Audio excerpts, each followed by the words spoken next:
Mr. Albert, you mentioned that the communication apologizes if there's any mistake, so this gives him or the media the trustworthiness. Is this the only criteria, sir, or are there other criterion to... No, this is part. I said it's not the only criterion, of course, and it doesn't mean that you should make mistakes. If you allow me to say,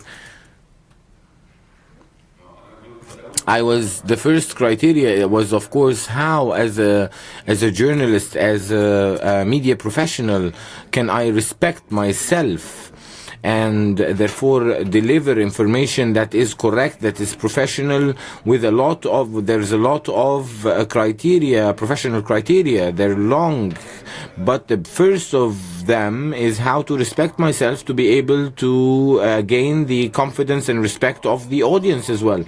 It has not only become, we're not only concentrating on professionalism, but there is also commercial, there's social media, there's the responses on the social media, and the vision, and the number of likes, etc., etc. So now these are the criteria, and unfortunately that's why I'm saying, let's go back to the basic ones to be able to create trust with the spectator or the viewer.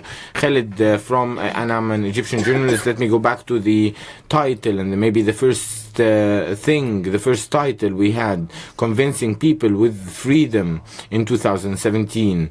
The journalists who work in this, do you see that we as journalists have been able to convince people, convince states and individuals about the freedom of press? Have we been able to ask them to defend with us this freedom, defend this freedom, about this freedom? I just need the answer. Do you mean that have we worked on our case enough so that the societies and the governments help us?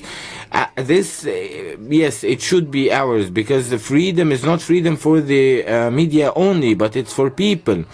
It is the right of the citizens. So have the citizens now, or the governments, been convinced with that? Do they push that? Do they, if we succeeded in doing that, or if we didn't, how can we correct this path?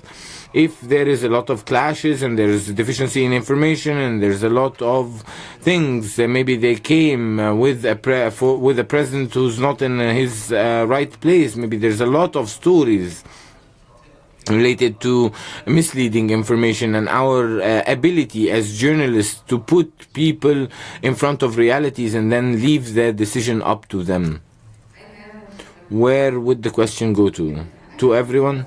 It's a very short sentence, which is, the strong country does not fear journalism.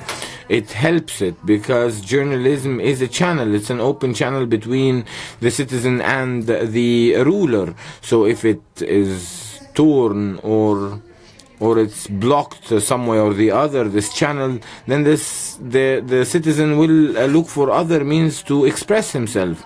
It might be violent, it might not be suitable or not fit, but I believe that it is the benefit of all countries to give the full information, as Albert mentioned, to provide information for media, because it's at the end, it's their interest to continue to ensure the continuation of those people, because the state is a number of citizens, to ensure the open of this channel.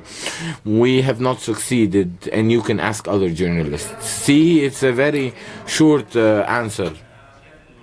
I see that the regular citizen nowadays are everyday citizen are trying to see whether the reality, whether it is correct or not, the ones who are in the media 24 hours. So the citizens have succeeded, but we haven't. I think also that there's a lot of retreat in the information provided, whether in the written media or in electronic media. media, on electronic websites. I think that we are still confronted by a huge effort that needs to be exerted to become professional. And this is not only Egypt, of course. I see that there's a lot of countries that have or face the same problem, since we have individuals guests who are from different countries. I think that we still need this leap. This has to come in line with that the people themselves would interfere, people who work in this job would interfere to ensure that there wouldn't be any journalist who does not know how to deal with information. Unfortunately, a lot of the retreat of newspapers, especially in Egypt, is due to the inability to work with information properly. And I believe that this needs a lot of training. Needs to be awareness from all of the institutions, and giving more time to train the biggest number of individuals to interact with the given information. Mr. Richard, the question is, where have we succeeded or not as societies? And I think that it can be an open question in gaining societal or international societies' empathy for freedom of expression.